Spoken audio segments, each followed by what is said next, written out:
بسم اللہ الرحمن الرحیم۔ حافظ اقبال میں خوش آمدید۔ گناہوں سے بچنا صرف زبان کا کام نہیں بلکہ دل اور نیت کی صفائی بھی ضروری ہے، کیونکہ جب دل پاک ہو جائے تو انسان خود بخود برائیوں سے دور ہو جاتا ہے۔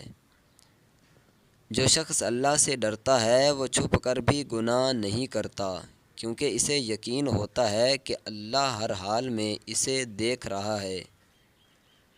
گناہ وقتی خوشی دیتے ہیں مگر بعد میں دل کو بے سکون اور پریشان کر دیتے ہیں، اس لیے سمجھدار انسان ہمیشہ برائی سے دور رہتا ہے۔ جو انسان اپنے آپ کو گناہوں سے بچاتا ہے، اللہ اس کے دل کو سکون اور زندگی کو آسان بنا دیتا ہے۔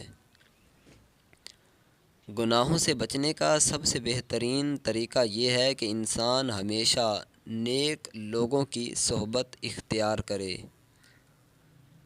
جب انسان کو اللہ کو یاد کرتا ہے تو اس کا دل مضبوط ہو جاتا ہے اور وہ گناہوں سے بچنے لگتا ہے۔ گناہوں سے توبہ کرنا انسان کو اللہ کے قریب لے آتا ہے اور اس کی زندگی میں نئی امید پیدا کرتا ہے۔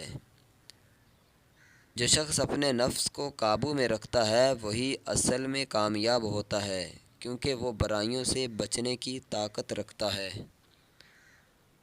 گناہوں سے بچنے والا انسان دنیا اور آخرت دونوں میں کامیاب ہوتا ہے، کیونکہ وہ اللہ کی رضا حاصل کر لیتا ہے۔ ہر انسان سے غلطی ہو سکتی ہے، مگر بہترین انسان وہ ہے جو فوراً توبہ کر لے اور دوبارہ گناہ سے بچنے کی کوشش کرے۔ دوستو، مجھے امید ہے کہ یہ اقوال آپ کو پسند آئے ہوں گے۔ ان میں سے کوئی بھی بات اچھی لگی ہے تو آگے شیئر ضرور کریں، اور اگر آپ کے ذہن میں کوئی بھی اچھی سی بات ہے تو کمنٹ میں ضرور لکھیے گا۔